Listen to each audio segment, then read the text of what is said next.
So last week was full of volatility, especially in the semiconductor trade. And some of it was driven technically, and some of it was driven because of headlines. We had a lot of crazy headlines last week if you did not pay attention. For example, Meta. Meta came out and said, we have access capacity and we are going to sell that access capacity. And that's why you saw Meta stock rising.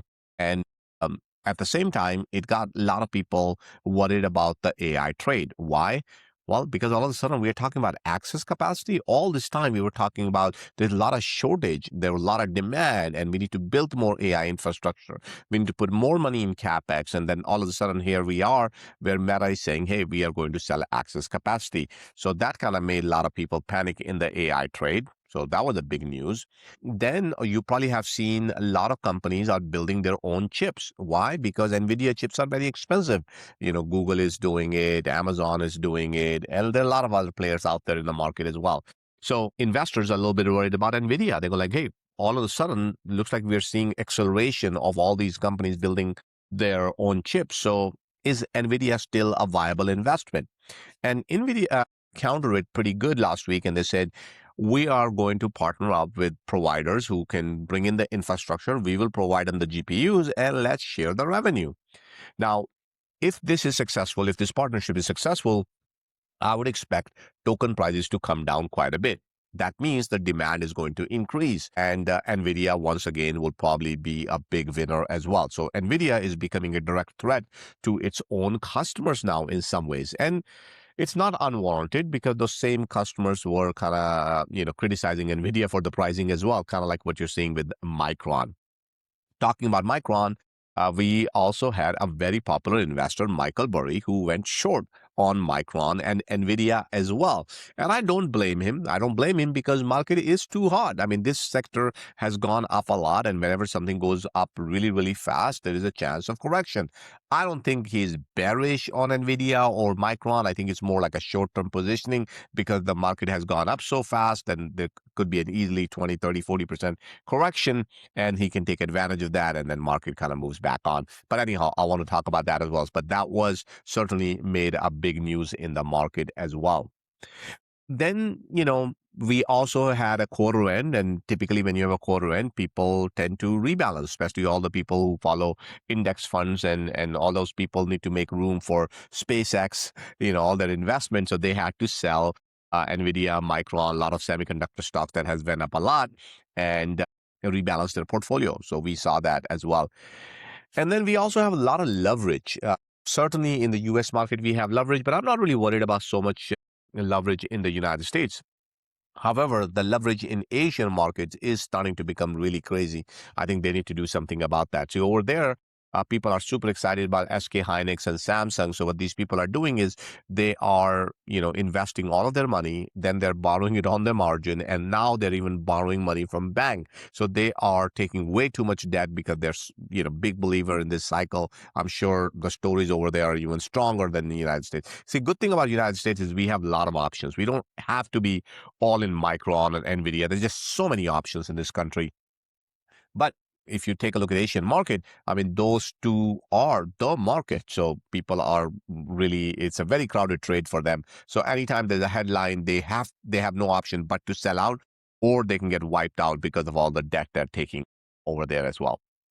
So those were all kind of reasons that create a lot of volatility in the market. And I would not say they were wrong. I mean, these are fear creating headlines. So obviously that is what's going to happen. Anyhow, I'm not here to make you greedy or fearful. I want to talk about fundamentals. So I'll go back and talk a little bit about what is happening in the market right now. But as a reminder, I'm not an investment advisor. So I'm not here to tell you what to buy, what to sell. I'm a tax advisor. So if you are making a lot of money and you have a tax problem and you want to figure out some of the ways to reduce your taxes. Maybe you are an investor, maybe you are a medical professional or a business owner, or maybe you work with some of these high-tech companies where you are dealing with a big capital gain problem, or you have a high W-2 income and you need to reduce some of those taxes. And you want to talk about what are some of the ways we can deal with that, then I'm your guy. No matter where you are in the country, reach out to me, go to taxcodeadvisors.com and talk to me. And most likely I'm probably doing an event in your local area anyway at some point. So come see me in person. All right. Having that said, let's talk about fundamentals. What's has actually happening? So one of the questions I got from people recently, Deepak, why haven't you been talking about Micron? And that's a fair question.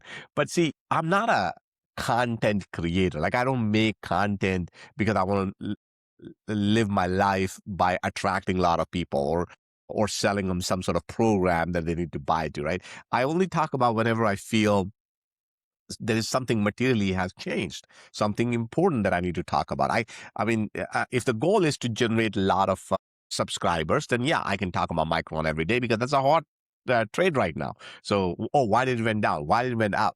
I mean, but that would be like waste of people's time and honestly waste of my time as well. It's you.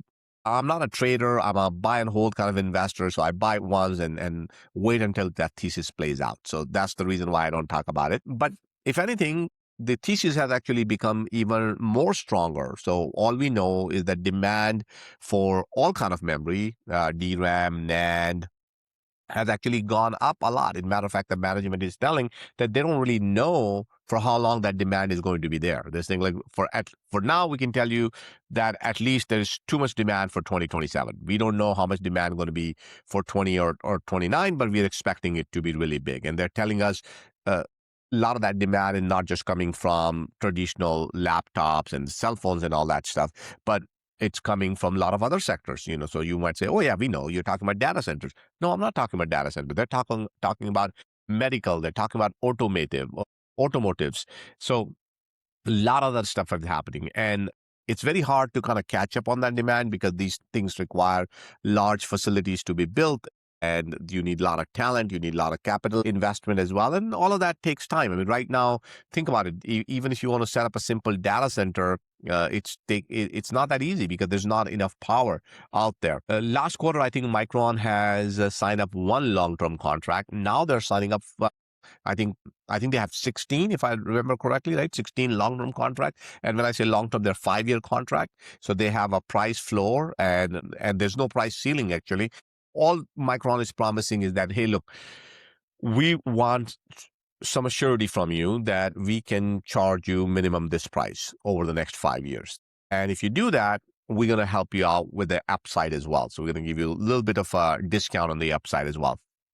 These are take or pay commitments. That means Micron is saying, look, either you're going to pay me in advance or we're going to be guaranteed contracts.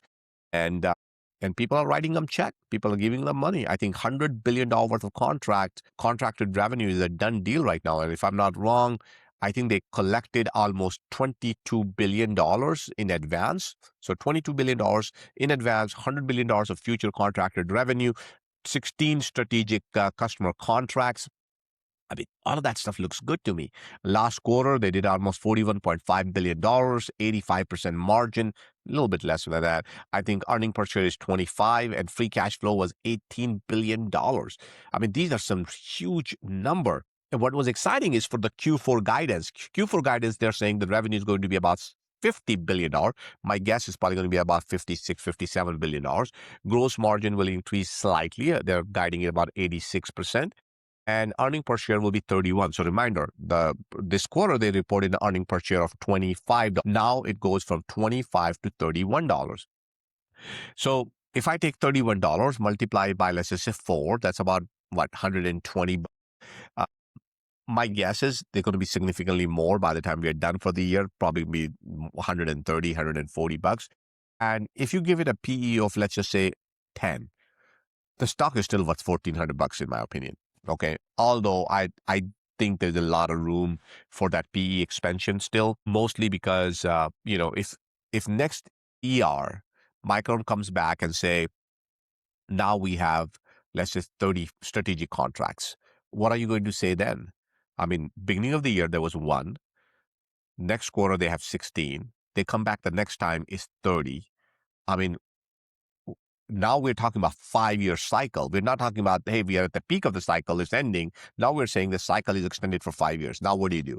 You're most likely going to give it a PE of 15 or 20. So if you give it a PE of 20 at that point, we're talking about $2,500, $3,000 stock at that point. So there's a lot of room for this to grow fundamentally speaking. And like I said, the AI demand is still expanding. Data centers, PCs, smartphones. I mean, take a look at what Apple said, right? And by the way, that was another headline that kind of made a lot of people panic in a lot of different ways. Apple said, "Look, the we cannot control the prices anymore, and that's why we have to raise the prices." And they gave a crazy number, I think, increasing prices by $250. Although we don't really know exactly where that $250 is going, but it tells you what kind of demand is out there. I mean, Apple doesn't do supply chain based on quarter to quarter pricing, right? They're really doing these contracts for 2 years, 3 years, 5 years down the road. And the reason why Apple is coming back and telling us that, look, it's out of our control. We can't control prices anymore. That's why we are going to raise the prices. And then, like I said, on top of that, Micron CEO Sanjay, he even talked about automotive. He talked about industrial automation, robotics, humanoid robots, autonomous vehicles. I mean, I'm looking at some of the stocks in humanoid robots. These people are getting a lot of orders. And I know this is kind of hard to believe right now because we don't really see any robots around us doing anything for us. But if you take a look at the stock and you take a look at their orders, you realize these people are actually getting orders. You know, memory is becoming such an important part of our life. You know, I can imagine a world maybe 6 months from now, maybe a year from now, we all kind of got used to using our digital watches, right? Uh, I mean, see people using digital watch for a lot of different reasons. But I think digital watches in near future are going to record our entire life. Kind of like what we do with photos, videos right now. We uploaded them on Google Drive or whatever your favorite platform there is. But once you upload, you never really end up deleting them, right? They live on forever. You want to be able to access them. You want to be able to retrieve them. You want to be able to share it with families and friends. I think that time is not that far away where our watches will record everything that we are doing. So, for example, when I do client meetings, many of times I am the one setting up the client meeting. So I have that recording. I have that content summary. But sometimes I'm not the one setting up the meeting. Somebody else set up the meeting and I'm joining. Then what? Right. So I have to use a secondary tool to kind of record what did we talk about, to come up with notes and all that. I think that's going to all go away. The watch is going to record all that for me. People make a lot of telephone calls. Everything will be recorded on your watch. I mean, your entire life will be recorded. And where the AI comes into play is not just that it will record your life, but it's going to organize your life, you know, day by day. What exactly actually happened on that day, and how can you improve yourself, right? Tracking is important because it helps us improve. And right now, a lot of us just don't track. And quite honestly, we don't track because it's too much work to be able to do all that. But your watch will record your entire life and you'll be able to track everything. But more important part is once you have done that, you're never really going to delete it. The data is going to live on forever. Not just that you're not going to delete it, most likely your kid's not going to delete it. I mean, if you had entire recording of your parents' life in an audio format, perhaps one day even in video format or whatever, wherever we might go, would you delete it? Probably not, right? That day is not here yet. Let's talk about robotics for a second. I don't, I'm not like a professional content creator. So I don't have a studio. I don't have a lot of cameras. I just got one camera and I just talk in front of me, whatever comes to my mind. Wouldn't it be cool if I had little drones sitting right here that I can just press a button and they're able to take a shot from this angle, that angle, and then AI can convert this video automatically into one of those professional videos that you see from professional content creators. I don't think that day is that far out. And when that happens, you know, I think there are going to be a lot more content creators as well. When we talk about robots right now in our homes, we're only talking about, you know, maybe cleaning your home, maybe you're using for your garden to cut your grass. But there will be so many more applications that we haven't really even seen yet, but they will all come once the cost will come down. Right now, cost is just way too expensive. And then we all have enjoyed our Tesla cars. We have all enjoyed the autonomous part of that car. And now Rivian is coming out with the R2, which I think is going to be a very, very big hit with people. I've seen people in my neighborhood, people that I talk to who own Rivian, they absolutely love that car. And there are going to be many more in future. I'm not talking about just cars in general. All I'm saying is that the future generation of car will become your secondary office. All the files that you have on your local computer or wherever it is that you work, they will be available in your car. Now you might say, well, why? Well, my logic is very simple, guys. What's the point of having an autonomous car? Like, why built it to begin with? So I don't have to drive? I don't think driving is that big of a problem that I need a car. The bigger problem is time. I don't want to spend that time driving. I want to do something else with my time. That's the main purpose of autonomous cars. And if I cannot do that, then the very purpose of autonomous car is just, maybe I guess you can say you can use it as a taxi or something like that, but that would be a very limited nature of it. I think for mass production, for people like you and me to be able to use it, the whole idea should be is that, we be able to go anywhere we want and do whatever we want to do.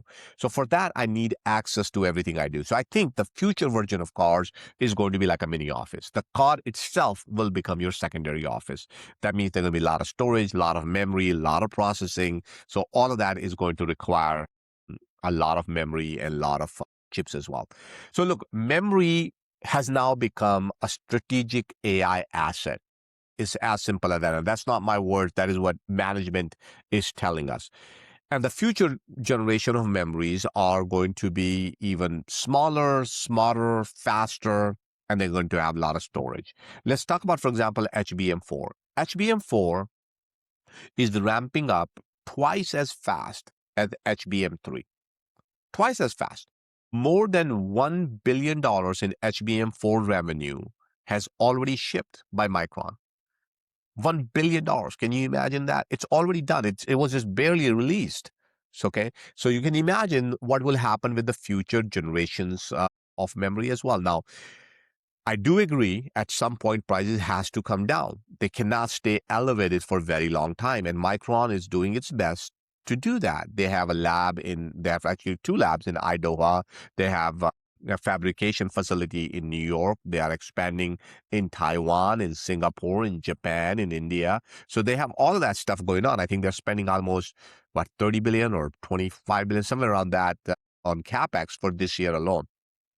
So there's certainly a lot of money being invested there. Global demand for memory is still exceeding what's available today. And when I say global, we're really only talking about a couple of markets. Once all the other markets, for example, Asian countries, European countries, and they start doing things that we are doing in the United States, you can just imagine what that supply and demand curve will look like. And then another thing you have to think about is as AI models become more efficient, they will also become easier to deploy. And when they are easier to deploy, that means more and more people are going to use it because the cost will be lower and they will be available to everyone. That means more programs will be generated, more content will be generated. That means, again, more demand for memory. So I think in the short term, obviously people are going to react to every single news. But over the long term, I have to focus on revenue growth, earnings growth, free cash flow, customer demand, and take a look at supply. And right now, all of those are in my favor. So if you ask me, am I selling out of Micron right now? Absolutely not. So like I said, nothing has really changed in a long-term thesis so far for me. So I'm going to stick around, but market will remain volatile. So thank you so much, guys, and I'll catch you next time.